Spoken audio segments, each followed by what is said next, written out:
Astaghfirullah. Bismillahirrahmanirrahim. Assalamualaikum warahmatullahi wabarakatuh.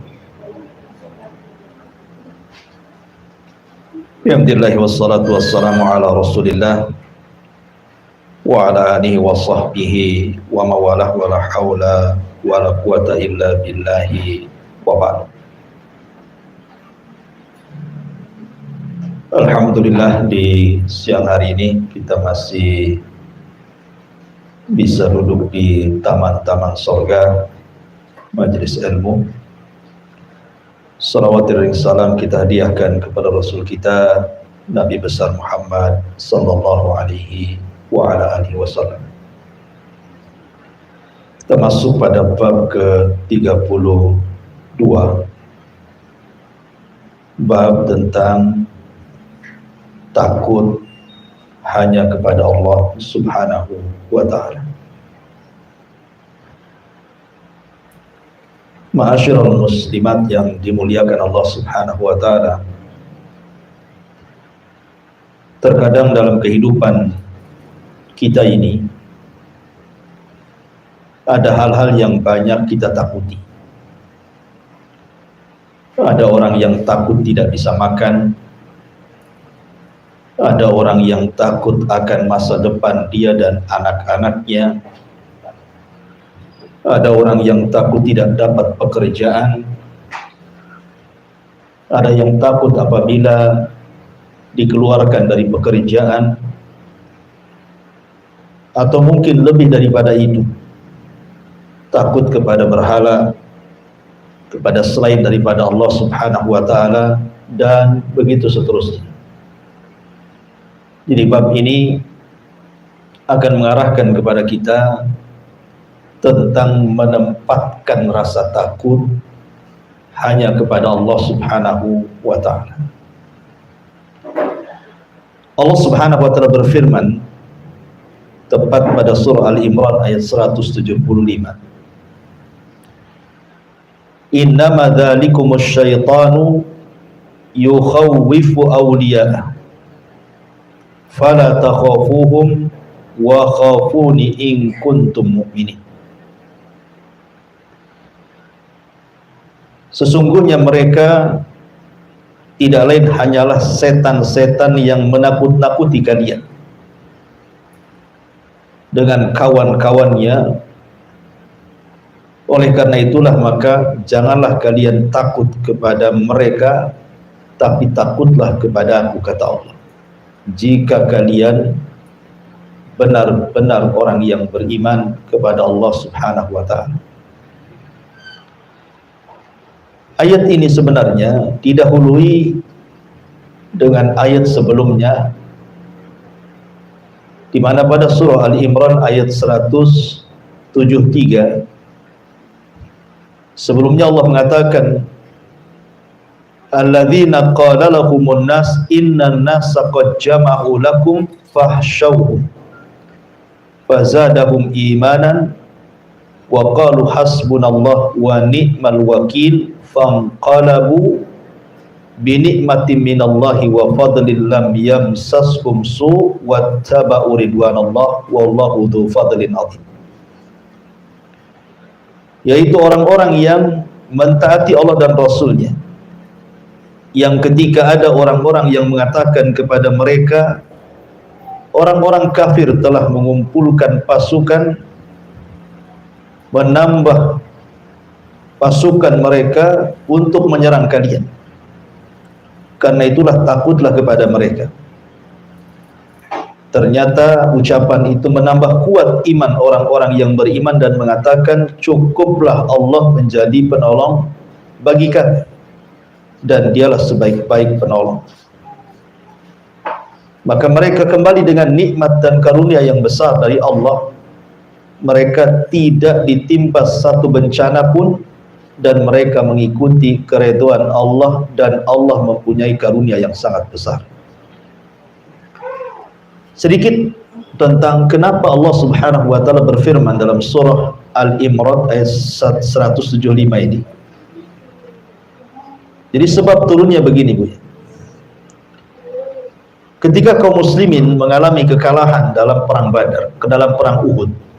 Memang betul-betul perang Uhud itu perang di mana kaum muslimin itu betul-betul kalah. Bahkan Nabi SAW diisukan meninggal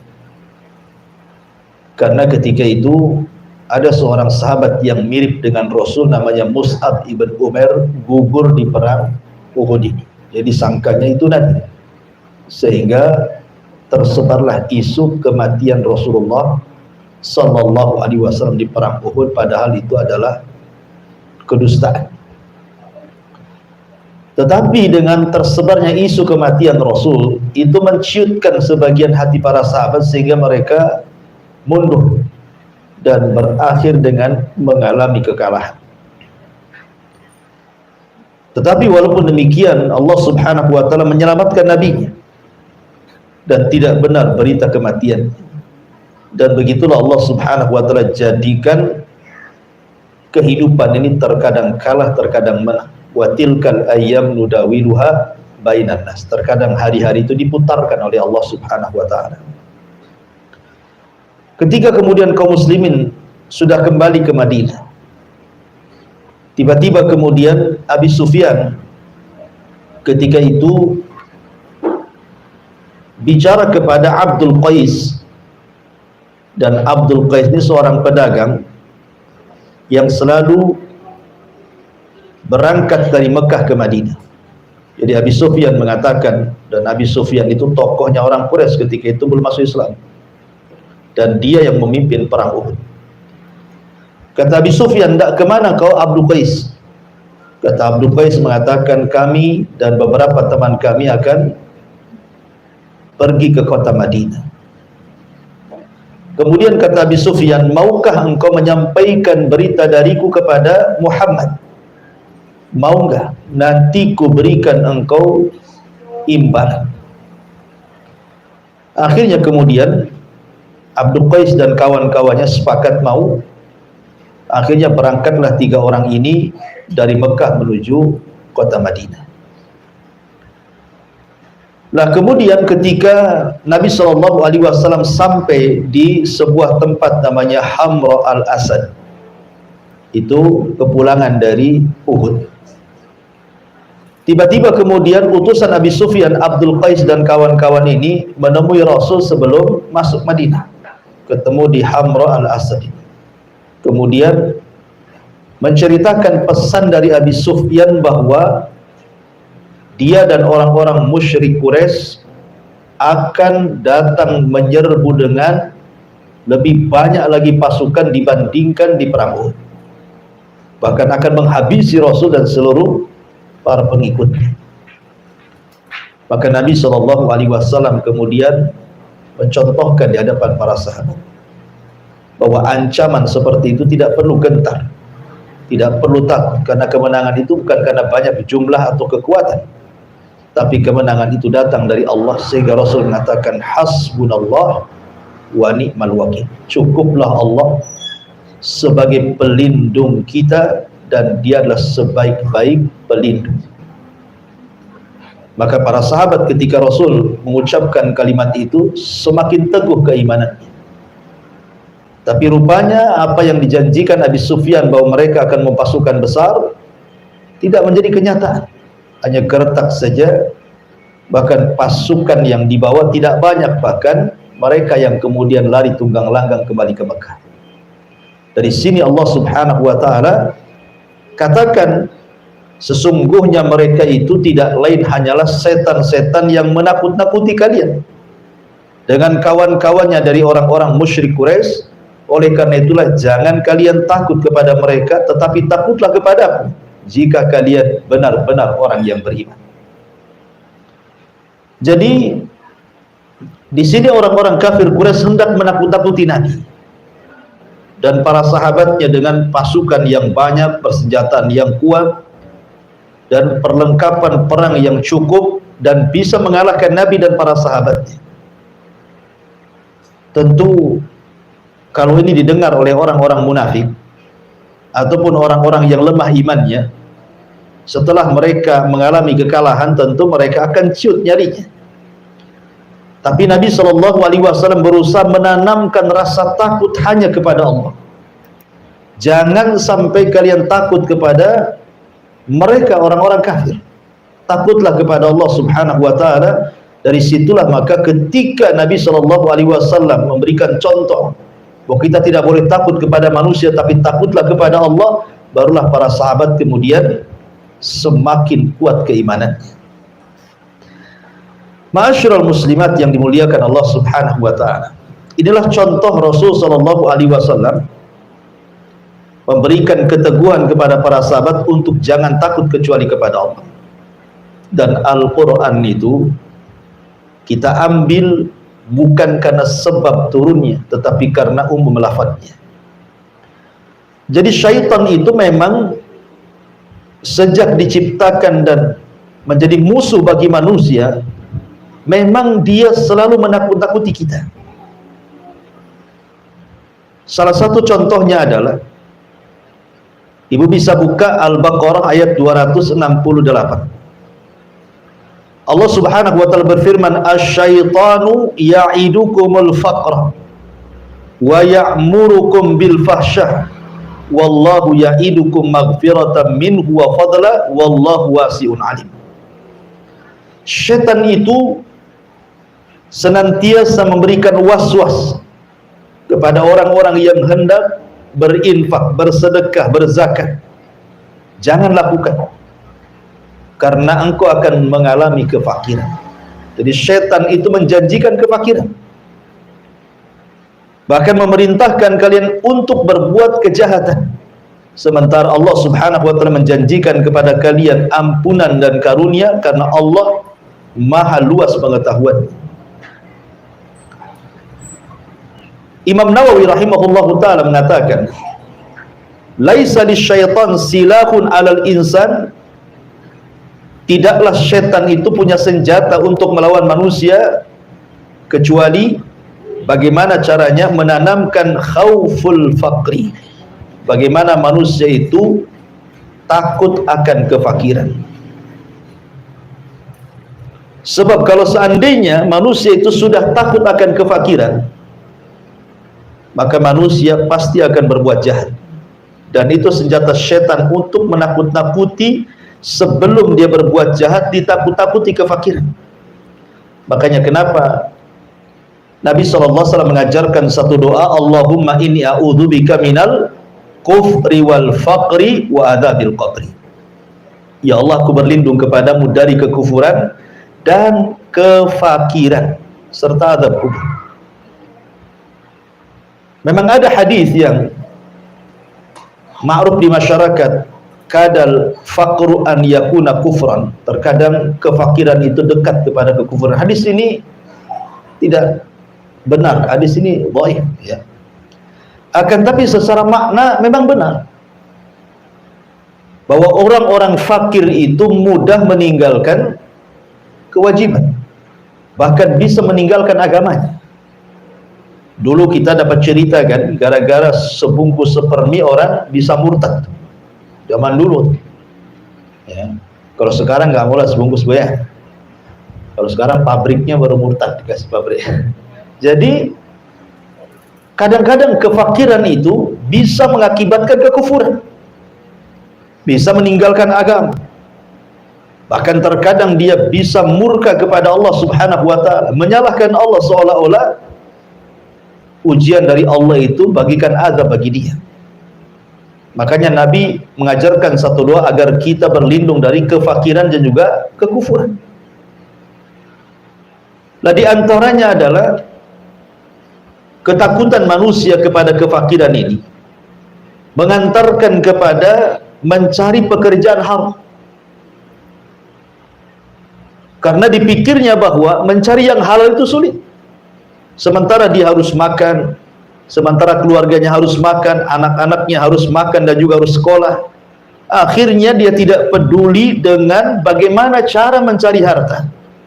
Makanya kenapa Nabi SAW sudah bersabda 14 abad yang silam itu, sayati alaikum zaman, akan datang zamannya kata Rasul, la yubalil mar'u bima akhadal mal. manusia sudah tidak akan peduli bagaimana cara mengambil harta, karena takutnya miskin. Sementara rasa takut ini adalah was-was yang dibentuk oleh syaitan untuk menakut-nakuti manusia, sehingga rasa takut yang dalam kepada kefakiran itu akhirnya mengantarkan mencari barang-barang atau pekerjaan-pekerjaan yang diharamkan Allah Subhanahu wa ta'ala.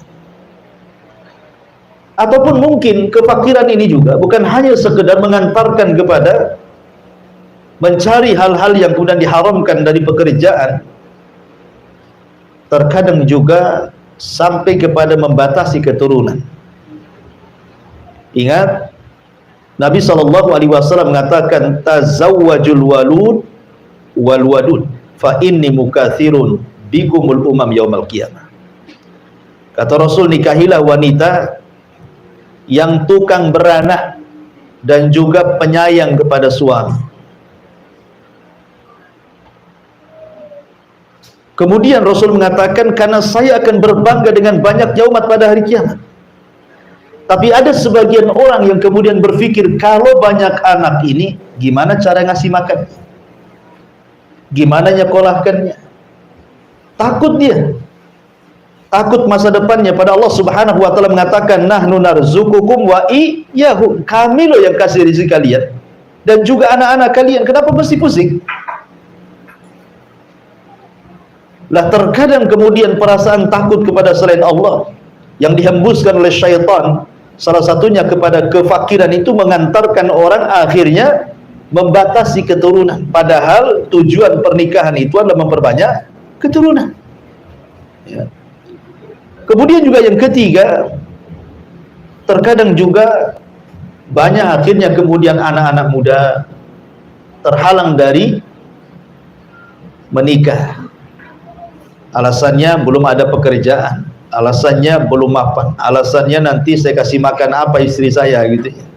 Padahal Allah Subhanahu wa ta'ala jelas-jelas yang mengatakan bahwa iyakunu fuqara yughnihimullah. Kalau kalian fakir, nanti Allah kasih kekayaan. Dulu kita saja atau ibu-ibu dulu kan waktu menikah dengan suami ibu, awal-awal nikah kan banyak yang nggak punya rumah tuh.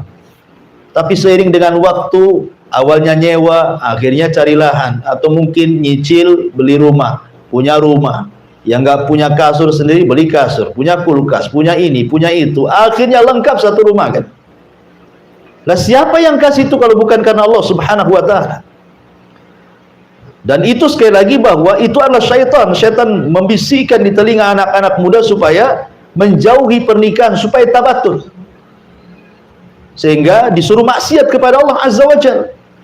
Karena kalau dia tidak menikah, dia tidak bisa melampiaskan nafsunya kepada yang dihalalkan, akhirnya melakukan hal-hal yang diharamkan Allah Azza wa Jalla. Dari sinilah kemudian Allah mengatakan, ya'idukumul faqra wa ya'murukum bil fahsya.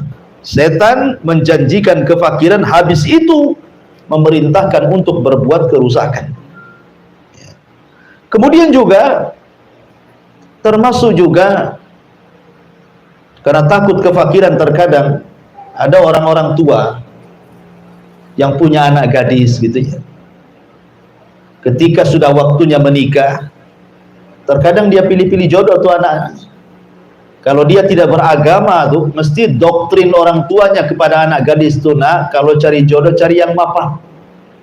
Kalau bisa PNS, ya.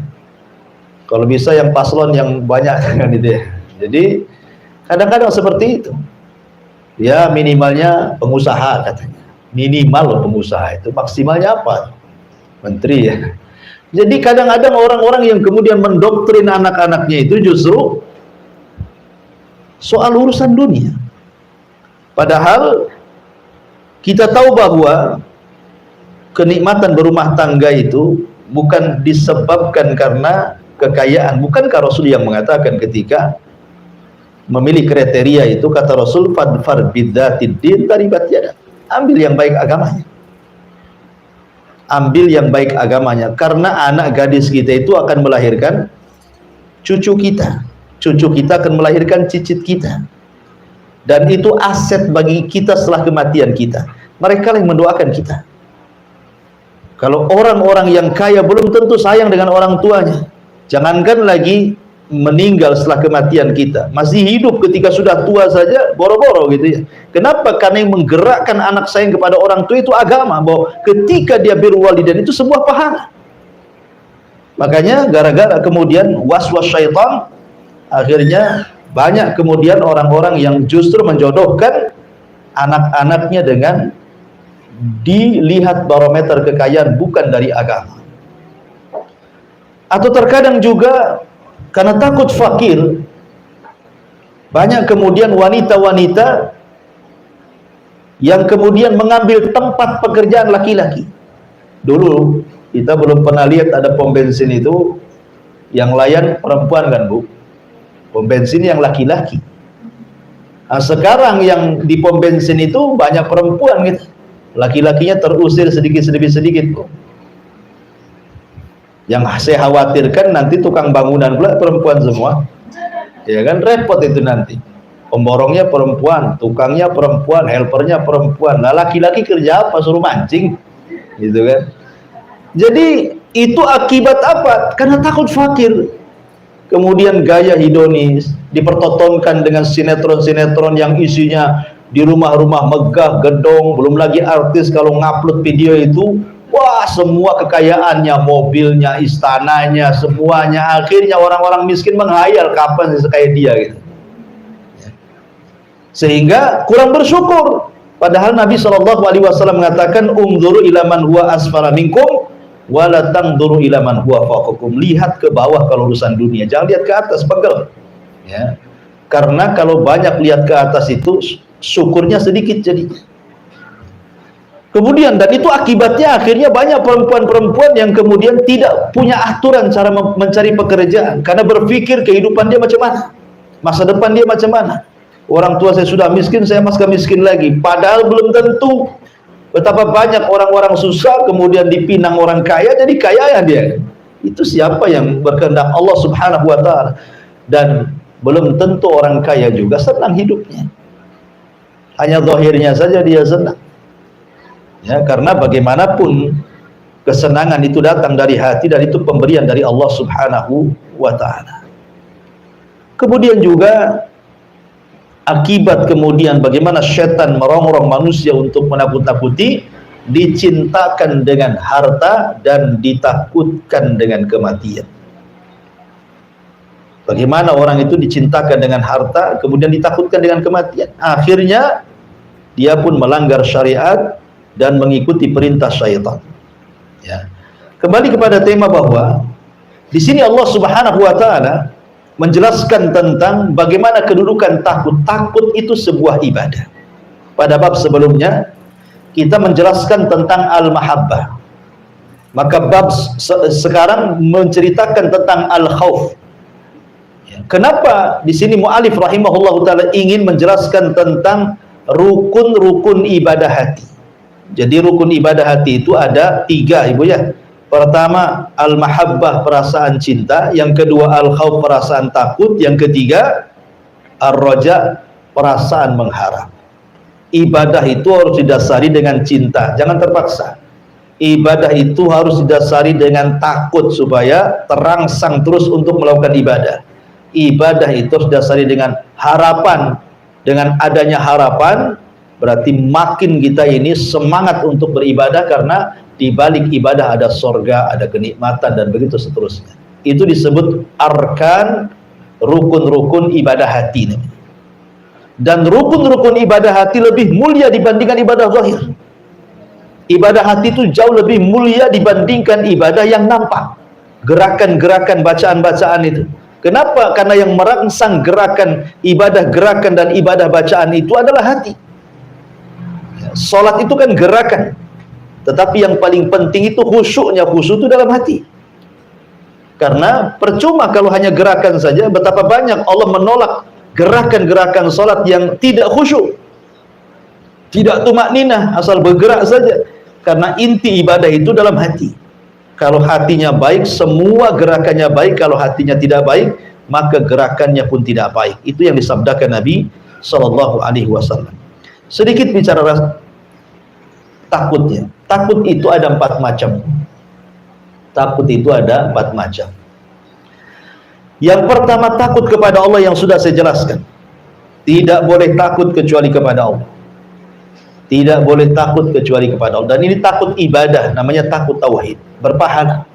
Waliman khafa maqama rabbih jannatan. Bagi orang yang takut kepada Rabbnya, maka dia dapat 2 surga. Yang kedua namanya al-khaufu atau khaufus sir. Rasa takut yang terselubung dalam hati. Seperti takut kepada berhala, takut kepada sesembahan. Ya, itu syirik besar, tak boleh. Tak boleh takut kepada sesembahan.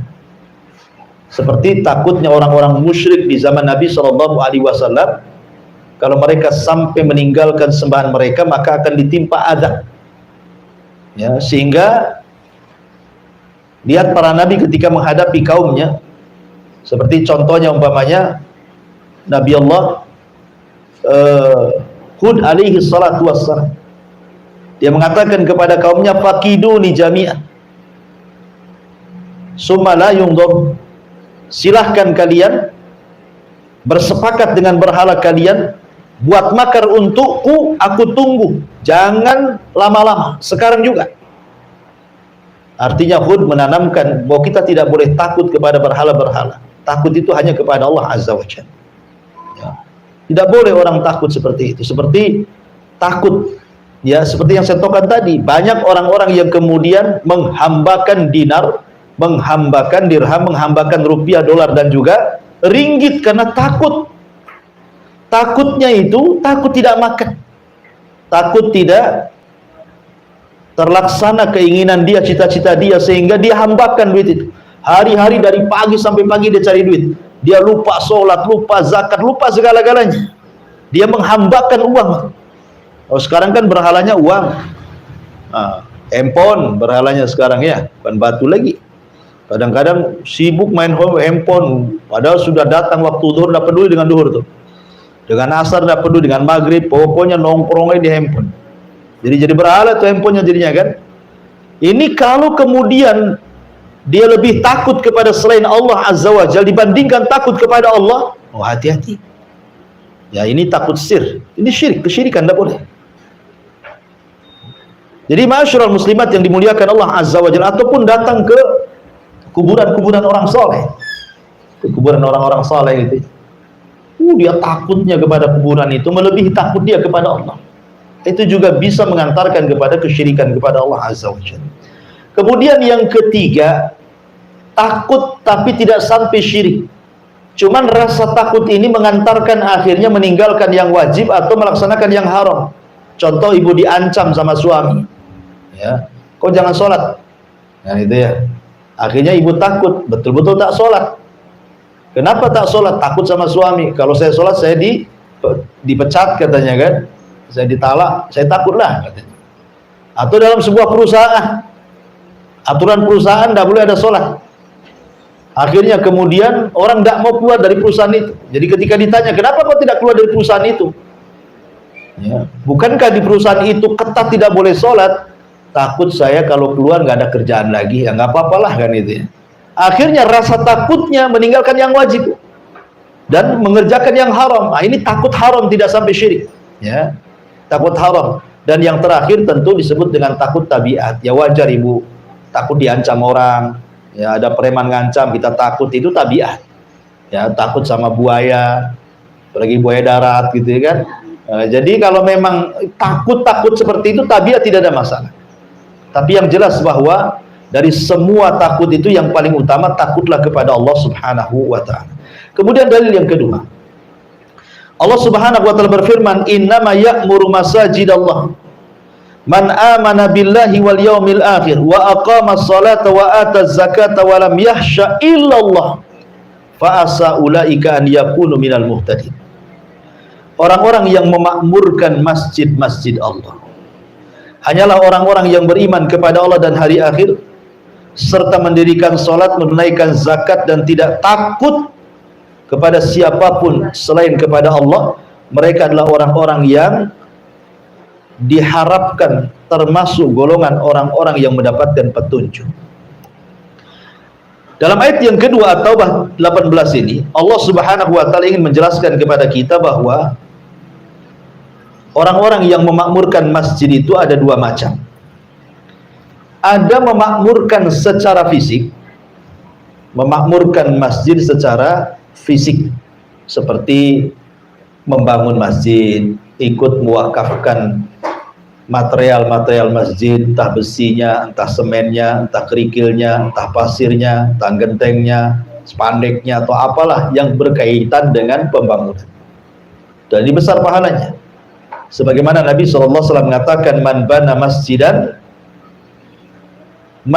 masjidan lillahi kamif hasiqitatin aw asghar banallahu lahu baitan fil jannah. Barang siapa yang membangun masjid walaupun sebesar sangkar burung atau lebih kecil dari sangkar burung, tetap Allah Subhanahu wa taala akan bangunkan bagi dia rumah di surga. Apa maksudnya? Imam Syaukani rahimahullah mengatakan maksudnya, kan tidak mungkin kita pahami secara zahir hadis ini, Bu. Masa barang siapa yang membangun masjid walaupun sebesar sangkar burung, orang aja nggak masuk, ya burung aja yang masuk di situ kan? Ya, kan tidak mungkin orang bangun masjid segede sangkar burung. Seberapalah sangkar burung itu? Maksudnya kata Imam Syaukani hadis ini, maksudnya di sini kinayah bahwa sekecil apapun ibu nyumbang untuk pembangunan masjid, walaupun hanya satu lonjor besi, satu sak semen, satu gerobak pasir, satu gerobak koral, satu lembar spandek gitu ya, satu lembar baja ringan atau apalah kan, itu sudah cukup ibu dibangunkan satu rumah di sorga. Ya, ini yang pertama. Kemudian makna yang kedua, bahwa yang dimaksud orang yang memakmurkan masjid itu memakmurkan secara ruhiyah. Ya, yang pertama membangun fisik, ataupun ya tadi membangunkan secara ruhiyah. Ruh kita dibangun di situ. Bukan hanya masjid saja dibangun, ruh kita dibangun dengan sholat kita di situ, dengan baca Quran di situ, dengan kita zikir di situ, akhirnya menghasilkan akhlak-akhlak yang mulia. Ya, karena masjid itu tempat tarbiyah. Orang kalau pulang dari masjid, harusnya dia tidak mengucapkan kalimat kotor dan tidak melakukan perkara fasik. Kenapa? Karena Allah yang mengatakan inna sholata tanha anil fahsya'i wal munkar. Salat itu mencegah perbuatan keji, ucapan-ucapan kotor, dan mungkar, perbuatan fasik. Artinya bahwa pembangunan itu bukan hanya sekedar fisik saja. Ya, ini yang banyak sekali dilakukan di masyarakat kita. Masjidnya aja bagus-bagus gitu ya. Masjidnya megah-megah, pakai AC gitu. Luar biasa sekarang masjid di zaman sekarang. Tapi membangun orang-orangnya itu yang kurang, sehingga banyak masjid bagus kosong dari jamaah. Tahu-tahu yang azan dia, yang imam dia, yang makmum dia gitu. Dia aja gitu, dia saja. Nah, yang lain kemana? Padahal sebenarnya yang paling utama itu membangun ruh dibandingkan fisik. Membangun ruh dibandingkan fisik lebih utama. Ya. Tapi juga bagaimanapun dua-duanya juga utama. Makanya Allah Subhanahu wa taala mengatakan orang-orang yang memakmurkan masjid-masjid Allah itu ya orang-orang yang beriman kepada Allah dan hari akhir, melaksanakan salat, menunaikan zakat, dan yang paling penting syahidnya di sini walam yahsya illallah, walam yahsya illallah, dan dia tidak takut kecuali kepada Allah Azza wa Jalla. Kalimat yahsya itu beda dengan al-khauf. Kalau pada ayat yang pertama Ali Imran ayat 175, Allah membahasakan takut itu dengan kalimat al-khauf. Tetapi dalam surah At-Taubah ayat 18 Allah membahasakan takut itu dengan kalimat khasyah. Apa bedanya al-khauf dan khasyah? Kan kalau diterjemahkan ke bahasa Indonesia kan sama-sama takut. Kata ulama mengatakan khasyah lebih tinggi dibandingkan al-khauf. Karena khasyah itu diiringi dengan pengetahuan, dengan ilmu, dan dengan ta'zim, mengagungkan Allah Azza wa Jalla. Di mana orang-orang itu kalau sudah sampai level khasyah, betul-betul dia takut karena diiringi dengan pengetahuan. Maknanya dia tahu apa yang ditakutkan. Makanya kenapa ketika Allah mensifatkan para ulama, Allah mengatakan innama yakhsyallah min ibadihil ulama. Orang-orang yang takut kepada Allah itu mereka para ulama, para penuntut ilmu yang punya pengetahuan. Kenapa? Karena hanya mereka yang tahu apa yang ditakutkan. Ya, manusia kan dua, ada yang takut tapi tidak tahu apa yang ditakutkan. Ada yang takut memang dia tahu apa yang ditakutkan. Ya. Jadi ulama itu tahu. Kenapa mereka takut? Karena tahu yang ditakutkan. Selain ulama itu yang nggak takut wajar, karena nggak tahu apa yang ditakutkan gitu ya. Makanya khosyah itu lebih tinggi dibandingkan khauf. Dan orang-orang yang masuk ke masjid harusnya bukan hanya sekedar al-khauf, tetapi juga mendapatkan predikat khosyah. Jadi ketika masuk masjid itu dia tahu apa yang ditakutkan dalam masjid itu.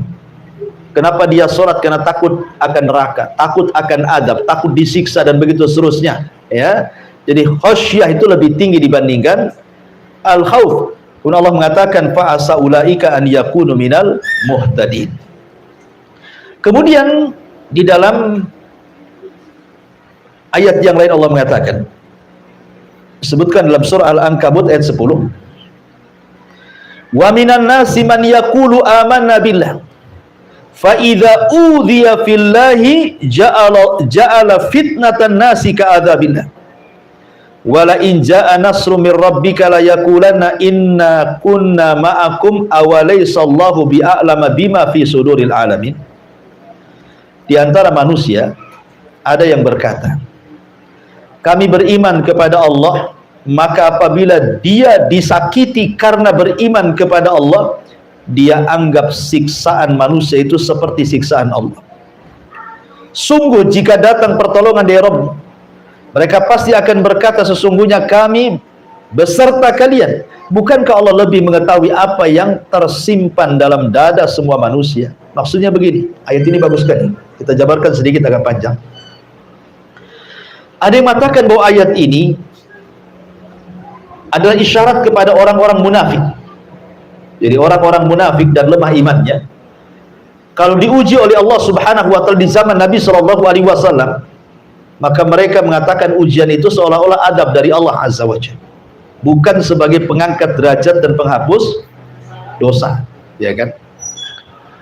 Berbeda dengan orang-orang yang beriman, justru mereka menjadikan ujian Allah itu sebagai keyakinan bahwa Allah sedang mengangkat derajatnya dan Allah sedang menghapus dosa-dosanya dan Allah sedang menggembleng dari kesabaran. Karena begini Bu ya, manusia di depan ujian Allah Subhanahu wa taala itu ada 4 macam. Kalau seandainya ibu diuji oleh Allah, sakit, berkepanjangan, ekonomi lagi bermasalah, apalagi BBM naik gitu ya. Semua naik jadinya Bu ya. Ya, sampai COD aja naik tuh. Ya, Shopee aja naik ongkosnya katanya.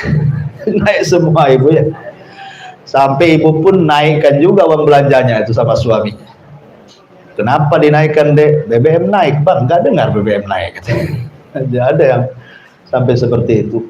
Jadi kalau ada orang diuji nih, entah itu kematian orang dicintainya, atau mungkin kefakiran hidupnya, atau penyakit yang dideritanya, dan begitu seterusnya. Manusia itu menghadapi ujian itu ada 4 kategori, ada 4 orang, ada 4 macam. Yang pertama ada orang yang Masya Allah tasahud Bu. Tasahud itu artinya nggak redho dengan ujian, nggak ikhlas dengan musibah. Ya, kayaknya musibah ini azab dari Allah Subhanahu wa taala bagi dia. Bahkan lebih parah lagi, bukan hanya hatinya saja tidak ikhlas, tidak redha Bu, lisannya pun kadang-kadang ikut menunjukkan ketidakredhaan. Lisannya itu ngomong, kenapa mesti aku terus? Kenapa nggak tetangga sebelah saja katanya? Gitu ya. Kenapa aku sakit terus? Itu kapan sembuhnya? Salah apa saya ini ya Allah? Nah, jadi karena ada orang yang nampak dari lisannya. Kenapa si anak saya saja nggak naik kelas? Kenapa anak si fulan nggak naik terus? Ya karena bodoh mungkin anaknya. Jadi ada yang kemudian itu menjadikan ujian itu betul-betul tasahud, dia nggak redho, dia marah-marah dia. Nah, ini orang yang kunut min rahmatillah, orang-orang yang putus asa dari rahmat Allah. Ini bahaya. Inilah yang difirmankan dalam Al-Quran yang kita baca, fa idza udhiya fillah ja'alallah fitnatan nas ka'adzabillah. Apabila disakiti karena beriman kepada Allah, dia menganggap siksaan manusia itu seperti siksaan Allah. Ya Rabb, saya kan sudah sholat, ya, kok saya masih susah juga? Ya Allah, saya sudah sholat, kenapa tetangga itu nyelekit kali ngomongnya? Ya Allah, saya sudah sholat, kenapa kok begini? Kadang-kadang orang kemudian menganggap bahwa kalau Allah sedang menguji, dia merasa sudah beriman, ternyata ujian itu dianggapnya seperti adab Allah. Ini bahaya. Ini yang pertama. Yang kedua, ada orang itu zahirnya pura-pura kuat dalam ujian, disabar-sabari. Ya, pokoknya suaminya meninggal, sabar. Ekonominya gulung tikar, sabar. Ya, disabar-sabari. Ada orang yang menyabar-nyabari diri, Bu. Tapi jangan disenggol. Kalau disenggol keluar semua keluhannya. Nah, ada orang kayak gitu, Bu. Nampaknya sabar, sabar, sekali Ibu tegur, "Cemana jualannya?" "Aduh, payah," kata. "Udah sebulan ini begini begono." Itulah. Ada orang yang nampak menyabar-nyabarkan diri, tapi kalau disenggol keluar semua. Ini kelompok yang kedua, tapi agak rendah daripada kelompok pertama. Ada kelompok yang ketiga, ini beda lagi. Dia betul-betul ikhlas. Betul-betul ikhlas, redha, betul ya. Disenggol nggak disenggol ya memang dia ikhlas, sabar betul orang ini. Memang sudah dicatat di Lauhil Mahfuz, saya ini harus dapat ujian hari ini. Memang sudah dicatat, memang orang yang saya cintai harus meninggal hari ini. Pokoknya betul-betul sabar. Ini yang luar biasa. Dan yang lebih luar biasa lagi adalah yang nomor keempat. Sudah sabar, sudah ikhlas, sudah redha, lisannya juga justru mengucapkan alhamdulillah. Setelah dia mengucapkan innalillahi wa inna ilaihi rajiun, dia mengucapkan alhamdulillah. Karena jarang sedikit atau sedikit sekali orang yang ditimpa musibah mengucapkan alhamdulillah. Saya contohkan sebuah kisah, namanya Urwah ibn Mas'ud, Urwah ibn Zubair rahimahullahu ta'ala. Jadi Urwah ini, Bu, dikasih penyakit kakinya. Salah satu kakinya harus diamputasi. Akhirnya kemudian dikatakan kepada Urwah, "Ya Urwah, engkau harus minum khamr. Kakimu akan diamputasi dan kau akan merasakan sakit." Kata Urwah, "Tidak. Aku tidak akan minum yang diharamkan Allah. Kalau engkau ingin putuskan kakiku, tunggu aku ambil wudhu, kemudian aku sholat 2 rakaat, saat sholat kau potong kakiku," katanya. Subhanallah. Jadi dia mengambil momen khusyuk itu sebagai obat bius bagi dia. Itu lama dulu, Bu. Khusyuk itu bisa jadi obat bius, sehingga ketika dipotong, sudah terpotong, disangka belum dipotong. Lah di waktu yang sama ketika kemudian kakinya terpotong satu, artinya sudah pincang, dah punya kaki satu, ada kabar pula salah satu putra daripada Urwah ini meninggal dunia. Bayangkan, berturut-turut musibahnya. Pertama kakinya hilang, yang kedua anaknya hilang. Tapi Urwah mengatakan alhamdulillah ala kulli hal. Segala puja dan puji bagi Allah. Segala sesuatu ada kebaikannya. Sehingga orang-orang heran dan mengatakan, "Ya Urwah, kok bisa kamu mengucapkan alhamdulillah?" Kata Urwah, "Ya. Tidakkah kau lihat anggota badan diriku? Aku masih punya 2 tangan dan aku masih punya 1 kaki. Aku tak bersyukur kepada yang ada. Dan kenapa aku mengucapkan alhamdulillah? Karena kematian putraku, karena aku masih putra yang lain yang bisa membanggakan diriku." Jadi orang yang keempat ini tetap dia mensyukuri nikmat yang tersisa pada badannya, tidak terus fokus pada musibah yang menimpanya. Ini kan luar biasa, Bu. Yang keempat ini tingkatan menghadapi musibah yang luar biasa yang keempat. Makanya jarang yang keempat ini dilakukan orang, kecuali betul-betul orang yang dirahmati oleh Allah Subhanahu wa taala, penyabar, penyayang gitu ya, redha, ikhlas, dan mengatakan alhamdulillah. Mau diapakan lagi? Ya kan? Lah ma'asyiral muslimat yang dimuliakan Allah Azza wa Jalla, ayat ini memberikan pelajaran kepada kita bahwa jangan pernah seseorang itu menyandarkan hidup kepada manusia. Sebab kalau seandainya manusia menyakiti kita, maka kita anggap mereka menyakiti seolah-olah adab dari Allah Subhanahu wa taala. Makanya nanti hadis setelahnya Nabi SAW mengatakan, "Manil tamas ridallah bi sakhatin nas radhiyallahu anhu wa arda, anhun nas wa man iltamasa ridwan nas bi sakhatillah sakhitallah alaihi wa askhata alaihi nas. Barang siapa yang mencari keridhaan Allah walaupun membuat orang marah, maka Allah akan redha kepadanya.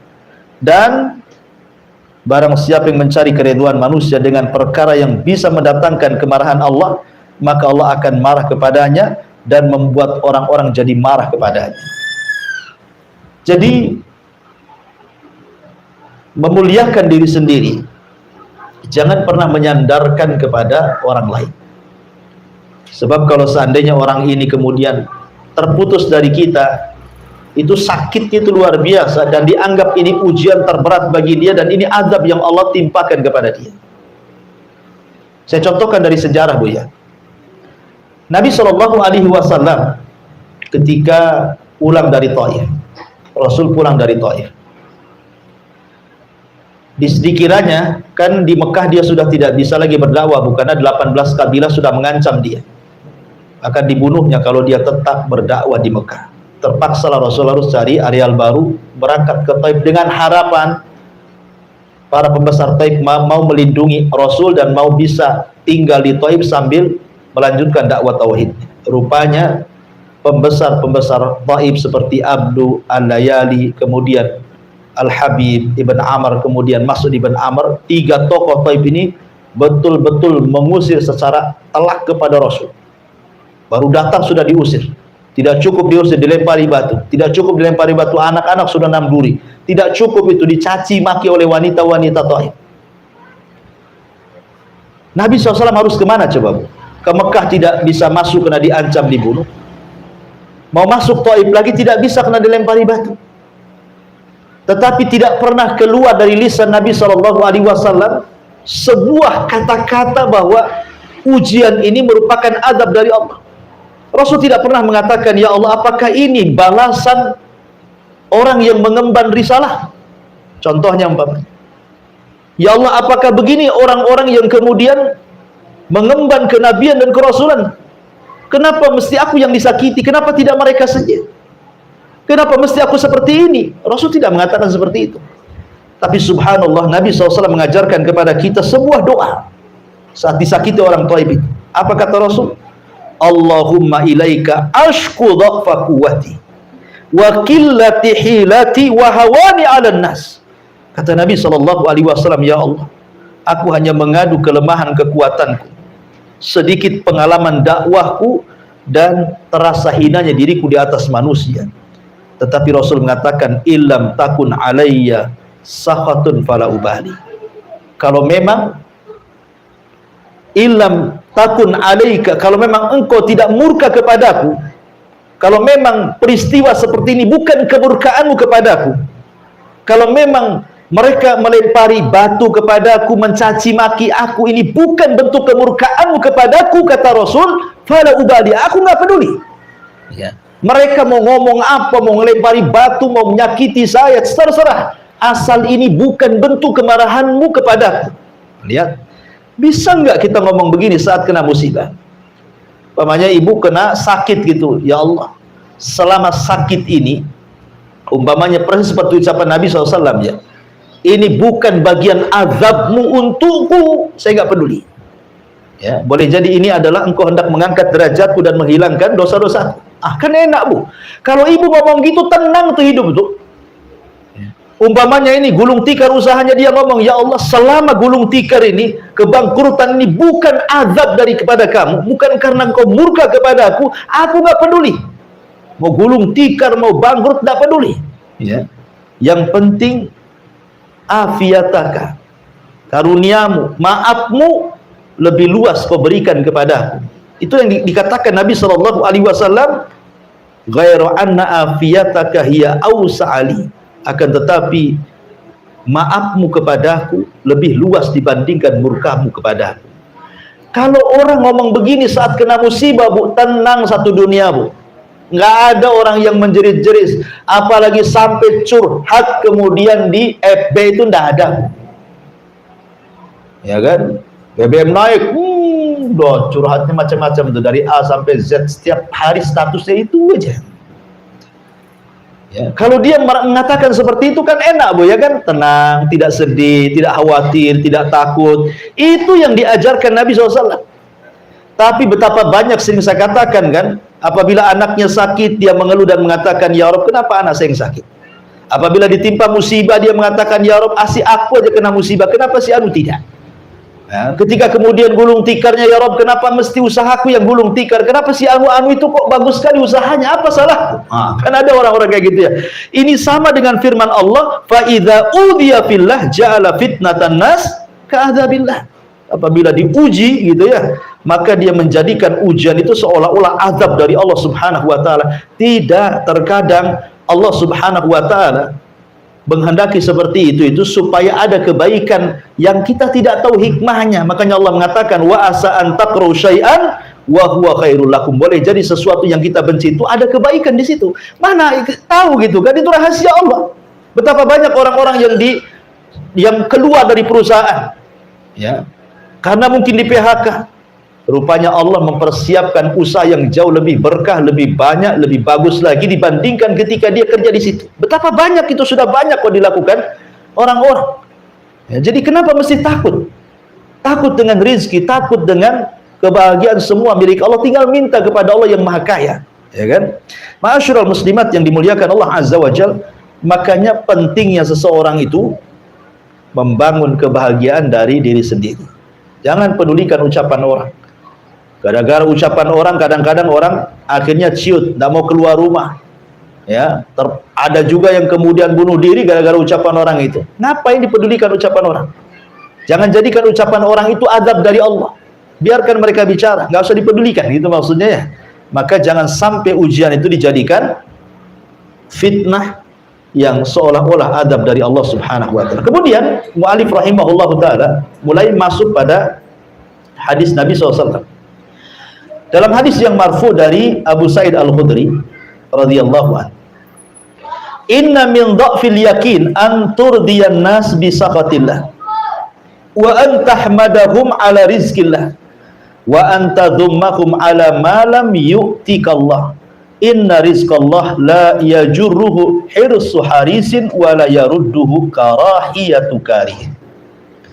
Hadis ini secara sanad dhaif jiddan. Hadisnya sangat lemah sekali, tidak bisa dijadikan hujjah. Akan tetapi boleh jadi mungkin ini dikatakan mauquf kepada perkataan Abdullah ibn Mas'ud radhiyallahu anhu, yang kurang lebih semana dengan perkataan ini. Sesungguhnya di antara bentuk lemahnya iman adalah mencari keridhaan manusia dengan melakukan perkara yang bisa mendatangkan kemurkaan Allah. Memuji orang lantaran rizki Allah yang diberikan lewat mereka, dan mencela orang lantaran rizki Allah yang tidak diberikan lewat mereka. Sesungguhnya datangnya rizki Allah tidak dapat dipercepat dengan semangat seseorang yang mengelola untuk mendapatkannya. Begitu juga tidak dapat ditinggalkan oleh kebencian seseorang yang membencinya. Subhanallah, ini banyak terjadi di masyarakat ya, bahwa terkadang manusia itu ingin mencari keridhaan manusia, tetapi dengan cara yang membuat Allah murka. Ya, banyak orang yang kemudian mencari ridha manusia, tidak peduli Allah murka atau tidak murka. Itu banyak sekali di masyarakat. Ya, umpamanya orang bekerja di perusahaan, yang penting dia nggak dipecat, nggak apa-apalah, dilarang sholat pun nggak apa salah katanya. Yang penting saya bisa kerja, bisa digaji di sini. Kadang-kadang seperti itu. Atau masuk kerja dengan cara nyogok, dengan cara rasuah, gitu ya. Kecuali ngambil hak ya, dengan cara rasuah nggak peduli. Jadi jangan kemudian mencari redha orang dengan kemurkaan Allah Subhanahu wa taala, atau mungkin sebaliknya. Karena namanya manusia itu tidak semua suka dengan kita, tidak semua benci dengan kita. Makanya hati para ulama, hati orang-orang mulia itu adalah hati yang tidak berubah. Kalau ibu ini orang berakal, orang mulia, jangan pernah merubah hati gara-gara celaan, dan juga jangan pernah merubah hati gara-gara pujian. Bagi ibu pujian dan celaan sama saja. Jangan kalau ibu dipuji langsung ibu masuk kamar kemudian bercermin, gitu ya. Jadikan ibu cerminnya. Karena hati orang-orang yang mulia itu tidak berubah. Mau dicela sama saja, mau dipuji pun sama saja. Jangan pula kalau dicela hidungnya kecil, kalau dipuji hidungnya membengkak, begitu ya. Bukan begitu, ya. Supaya kita ini tidak ciut kalau ada orang yang tidak suka dengan kita. Karena orang berbuat baik saja, tidak semua orang suka dengan kita, apalagi berbuat jahat. Ya, maka dari sini jangan mencari redha manusia di atas kemurkaan Allah Subhanahu wa ta'ala. Karena bagaimanapun kemuliaan itu datang dari Allah. Siapa yang Allah muliakan, tidak ada makhluk yang bisa menghinakan. Siapa yang Allah hinakan, tidak ada makhluk yang bisa mengangkat derajatnya. Dan mengangkat derajat itu bukan karena harta. Kalau memang itu, kenapa pula Qarun difirmankan fakhasafna bihi wa bidarihil ardh. Kami tenggelamkan Qarun berserta seluruh harta-hartanya. Ya. Kalau memang kemuliaan itu ada pangkat dan jabatan, bagaimana pula kemudian Fir'aun ditenggelamkan? Fa'aghraqnahum. Kami tenggelamkan Fir'aun. Kalau memang kemuliaan itu datang dari kesehatan dan anak-anak yang banyak, kenapa Walid ibn Mughirah difirmankan sa'uslihi saqar, saya akan masukkan kau ke neraka saqar?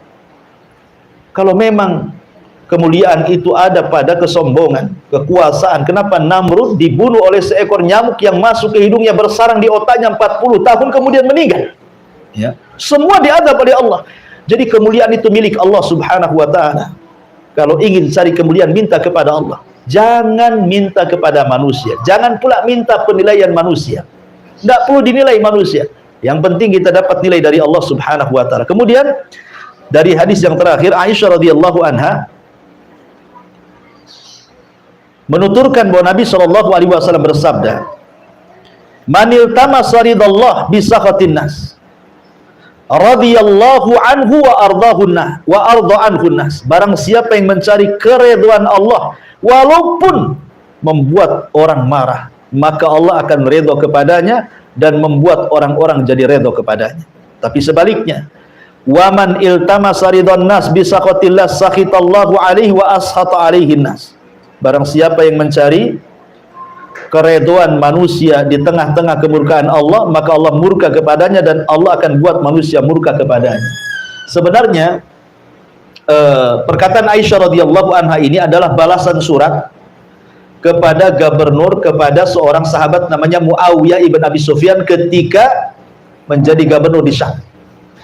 Jadi Muawiyah bin Abi Sufyan ini mengirim surat kepada Aisyah radhiyallahu anha, "Wahai Aisyah ummul mukminin, berikan nasihat pendek kepadaku. Berikan wasiat pendek, nasihat pendek kepadaku."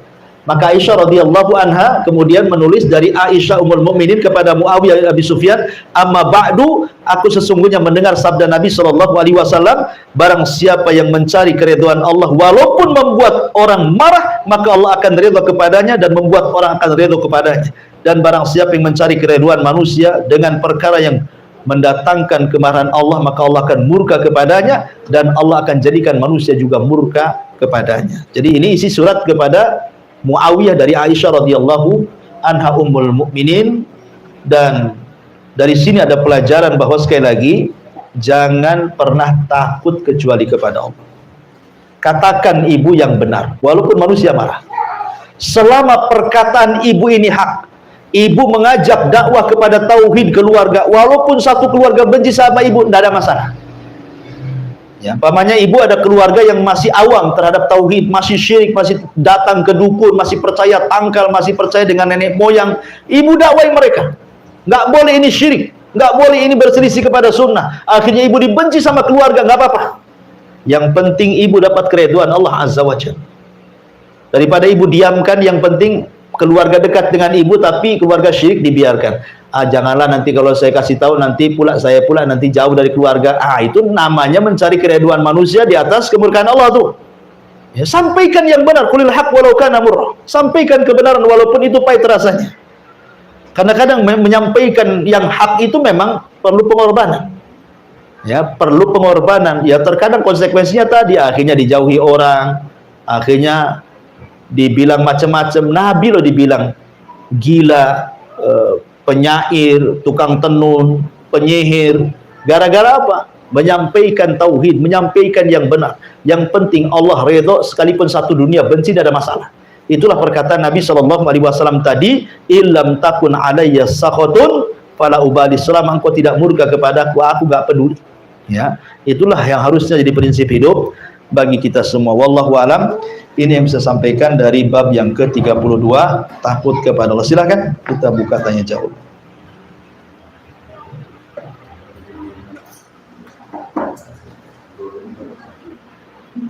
Menit lagi.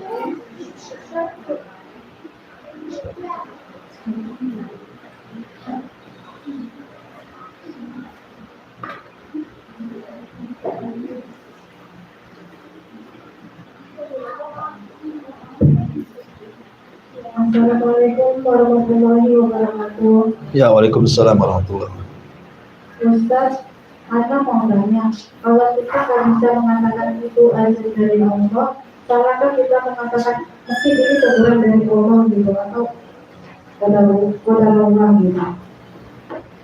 Oh, kalau ibu disakiti orang, kemudian ibu ngomong, nah ini Bukan Pak. apa? Kemarin kan Ana jatuh, gitu. Kecelakaan ya. Terus Ana bilang, ini mungkin teguran dari Allah gitu. Terus udah, karena kawan-kawan punya kok bisa jatuh. Ana sendiri nggak tahu kenapa bisa jatuh, tapi Ana udah gimana ya, rasanya itu udah balik kayak gitu. Pas berdiri, motor Ana nggak kenapa-napa, tapi kaki sampai begini gitu. Tiba-tiba jatuh. Terus menjawab, pada Allah aja lah gitu. Ya nggak apa-apa, memang benar. Kan ada hadisnya Bu yang mengatakan, ihris ala ma yanfa'uka wasta'in billah. Ihris ala ma yanfa'uk. Carilah apa yang bermanfaat bagi hidup. Mintalah pertolongan kepada Allah. Dan jangan katakan, kata Rasulullah, wala taqul law fa'altu kadza lakana kadza wa kadza. Kata Rasul, jangan katakan kalau saya tidak melakukan, kalau saya melakukan ini, kalau seandainya saya tidak melakukan ini, tentu akan terjadi ini dan itu. Tidak akan terjadi ini dan itu. Kalau saya tidak melakukan ini dan itu, saya tidak mungkin terjadi ini dan itu. Seperti kalau saya tidak jalan ke sana, mungkin saya tidak jatuh. Kalau saya tidak jalan ke sini, mungkin saya tidak selamat. Itu tidak boleh. Ya, kenapa? Karena itu adalah pintu pembuka amal setan. Kata Rasulullah, akan tapi katakan, kul, katakan kata Nabi SAW, qaddarallah wa masya'a fa'al. Semua atas takdir Allah. Allah menakdirkan sesuka dan sekehendaknya. Ya betul Bu. Jadi kalau ibu jatuh, ya jangan pula kemudian disalahkan, oh gara-gara motornya ini sudah ombek, motornya ditendang lagi gara-gara kamu. Ngapain nendang motor? Makin sakit lah, udah jatuh nendang motor pula kan itu. Jadi kita katakan ini sudah takdir Allah. Ya betul, itu harus begitu. Sandarkan semua kepada takdir Allah. Supaya apa Bu? Supaya tenang, supaya nggak kecewa. Karena orang yang tidak menyandarkan takdir kepada itu kecewa. Kenapa saya harus jalan ke sana? Tahu ke sana itu ramai, akhirnya saya jadi jatuh. Akhirnya disalahkan, tuh kan gara-gara jalan ke sini, akhirnya kan kecewa dia. Maka nggak usah, ya. Katakan semua takdir Allah, karena jatuhnya ibu hari itu tuh sudah dicatat 500 tahun sebelum Allah menciptakan langit dan bumi. Sehingga Allah, ya ibu pikir mungkin sudah takdirnya. Walaupun bagaimanapun hari ini harus jatuh, bagaimanapun caranya saya jatuh karena sudah ditulis gitu. Ya sama dengan orang meninggal kan. Ada orang meninggal sebabnya kecelakaan. Ya, tapi kalau ditakdirkan hari itu harus mati, tidak celaka pun dia mati. Betapa banyak orang yang di rumah nggak kecelakaan di jalan pun mati dia. Memang sudah takdirnya, itu sebab jalan aja dia meninggalnya seperti itu. Ya. Tapi kalau takdirnya hari itu harus mati, ya mesti harus meninggal dia. Dengan cara apapun, tidak mesti kecelakaan. Ya, karena memang semua sudah ditakdirkan Allah Azza wa Jalla. Sudah betul kata-kata ibu. Katakan kalau ada musibah itu qaddarallahu wa masya'a fa'al. Wallahu a'lam. Ada lagi Pak Ustaz, Iya. bagaimana cara kita menyikapi teman kalau misalkan ada teman yang lain kena musibah gitu, terus dia itu ngomongnya biarin itu aja dari Allah gitu. Gimana? Misalkan nih ada teman mendengar kabar ada teman lain gitu kena musibah gitu, terus teman yang ini tadi bilang biarin itu aja dari Allah gitu. Enggak boleh. Masa ada orang kena musibah didoakan jelek, itu biarin asap itu. Memang kayak gitu. Ibu, jangan ibu ya, kita doakan yang baik gitu, ibu ya. Kita sering Iya, itu nggak boleh Bu. Akhlak seorang Muslim nggak boleh mendoakan keburukan. Dan kita tidak tahu itu namanya suudzon sama kawan Bu. Namanya ibu ya, kalau dia kena musibah, kemudian kita katakan biarin saja itu azab dari Allah. Bu, kita tidak tahu kehidupan dia. Nampak saja mungkin di mata kita dia jahat. Boleh jadi ibu tidak tahu dalam kehidupan sehari-hari dia, mungkin dia ada amalan yang ikhlas yang diterima oleh Allah yang ibu tidak punya. Ya, boleh jadi mungkin musibah dia itu mengangkat derajat dia dan menghilangkan dosanya. Tapi kita ngomong kepada orang itu namanya seolah-olah kita suudzon dan seolah-olah dia lebih baik dibandingkan dia. Nah, itu tidak boleh. Ya, nasihati saja kita tidak boleh bersikap seperti itu kalau kita nasihati orang. Jangan sampai umpamanya di depan kita orang yang berdosa, kita nasihati orang yang berdosa, kita anggap kita lebih suci dari dia. Nggak boleh kayak gitu. Ya, karena menasihati orang itu sama dengan nasihati diri sendiri dalam cermin. Maka sebaiknya hilangkan itu kata-kata itu nggak bagus ya.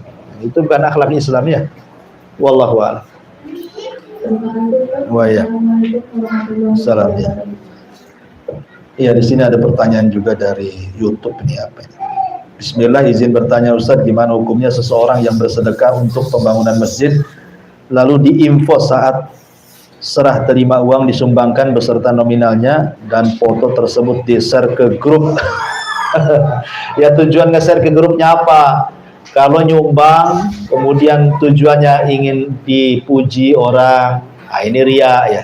Tapi kalau tujuan nge-share-nya itu ngasih contoh ya, supaya yang lain juga ikut infak ya enggak apa-apa. Cuman kan biasanya ya agak sedikit sulit lah gitu ya, karena hati itu kan dibolak-balikan sama Allah. Ya kembali ke niat lah, innamal a'malu binniyat. Wallahu a'lam.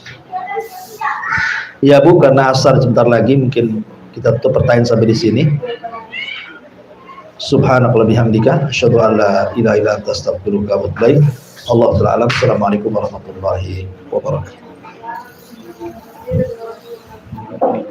Iya.